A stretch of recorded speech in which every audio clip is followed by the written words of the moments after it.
먼 미래인 줄 알았던 포스트 코로나의 시대가 빠르게 도래하고 있습니다.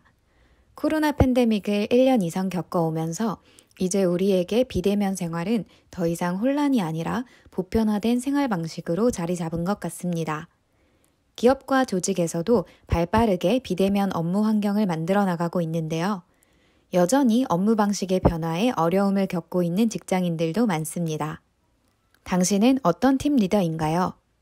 재택근무 환경에서는 팀원들이 어떤 상태인지, 얼마만큼 업무를 진행하고 있는지 가시적으로 확인하기가 어렵죠. 팀원들도 재택근무를 하면서 본인이 성과를 잘 내고 있는지 확인받지 못해서 불안해할 수 있습니다.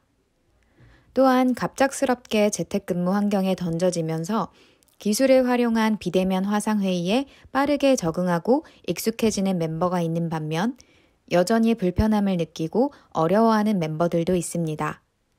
이렇게 개인 차이에서 오는 갈등이 우리로 하여금 가상회의 자체에 대한 심리적 어려움을 만들어내기도 합니다.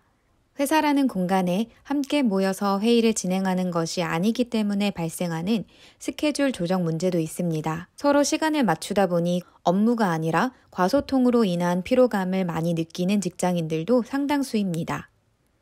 하지만 포스트 코로나의 시대를 살아가야 하는 우리는 다시 또 삶에 적응하고 더 나은 업무 환경을 위해 개선해 나가야 합니다.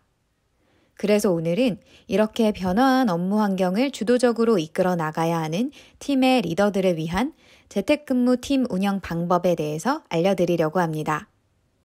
첫 번째는 팀원들에 대한 신뢰를 쌓아 나가는 것입니다. 재택근무 환경에서는 대면 환경과 달리 신뢰를 쌓기가 쉽지 않습니다.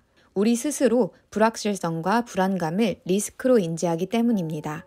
하지만 그럼에도 불구하고 신뢰는 생산성과 직결되며 업무의 속도를 좌우하는 중요한 요소입니다. 그렇기 때문에 팀원들을 신뢰하는 것이 리더가 갖추어야 할 중요한 미덕이라고 할 수 있습니다. 두 번째는 명확한 가이드라인과 기대치를 정하는 것입니다. 대면 환경에서보다 소통에 있어서 어려움을 겪는 만큼 팀원들에게 업무 결과에 대한 로드맵을 명확하게 보여주는 것이 중요합니다.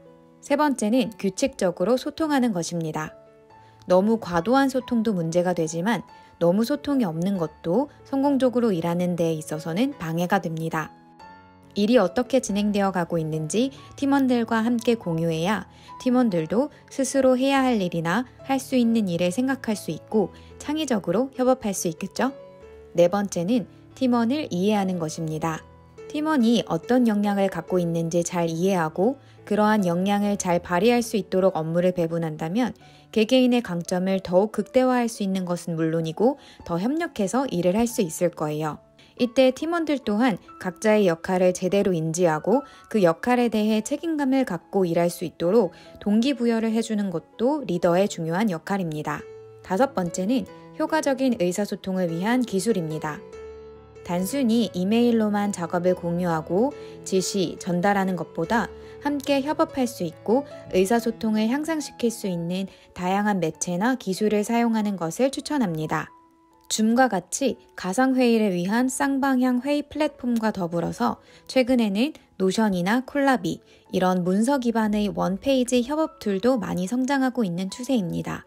실시간 가상회의를 통해서 구술로 자유롭게 의견을 모으고 문서로 업무에 대한 전체 맥락과 히스토리, 컨텐츠를 구상해 나가면 보다 효율적이고 창의적으로 일을 해 나갈 수 있을 거예요.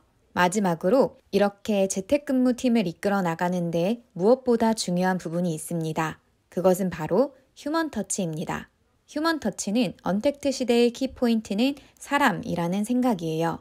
언택트 시대가 지향해야 할 방향은 인간과의 단절이나 대체가 아니라 인간적인 접촉을 보완해 주어야 한다는 것입니다. 재택근무팀을 이끌어 나갈 때에도 업무 지향적이기보다는 관계 지향적으로 팀원들의 정서적 측면을 돌볼 수 있는 리더가 된다면 우리의 비대면 업무 환경이 훨씬 더 만족스러워질 것 같습니다. 훨씬 더 즐겁고 창의적인 재택근무 환경을 위한 오늘의 팁. 도움이 많이 되었길 바라면서 더 자세한 내용은 한수정 교수 연구팀이 진행한 논문을 읽어보시면 좋을 것 같습니다.